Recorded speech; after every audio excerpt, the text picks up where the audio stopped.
नमस्कार, मी अनिल उपाध्ये. शिवसिद्ध बातमीपत्रात आपलं स्वागत आहे. पाहूया आजची बातमी. हातकणंगले तालुक्यातील हिंगणगाव इथं शेतजमिनीच्या वादातून मुलानेच वयोवृद्ध बाप आणि सख्या भावाचा खून केल्याची घटना आज सायंकाळी उघडकीस आली. घटनास्थळ आणि हातकणंगले पोलिसांच्याकडून मिळालेली अधिक माहिती अशी की 70 वर्षीय मारुती बापू कुंडले आणि त्यांचा मोठा मुलगा 48 वर्षीय संभाजी मारुती कुंडले, लहान मुलगा 42 वर्षीय शीतल मारुती कुंडले यांच्यात शेतीच्या वाटणीवरून वाद होता. हा वाद वारंवार होत होता. हा वाद आज विकोपाला गेला. संतापलेल्या 48 वर्षीय संभाजी कुंडले याने शेतघरातच दुपारी 4च्या दरम्यान कुऱ्हाड आणि खोऱ्याने वयोवृद्ध 70 वर्षीय वडील मारुती कुंडले आणि 42 वर्षीय भाऊ शीतल मारुती कुंडले यांच्या डोक्यात घाव घातले. हे घाव वरमी बसल्यानं मोठ्या प्रमाणात रक्तस्राव होऊन ते जागीच मृत्युमुखी पडले होते.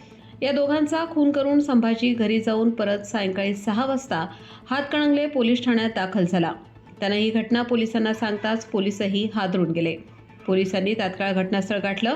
पंचनामा करून मृतदेह उत्तरीय तपासणीसाठी हातकणंगले ग्रामीण रुग्णालयात दाखल केले. रात्री उशिरा या घटनेची नोंद हातकणंगले पोलीस ठाण्यात झाली आहे.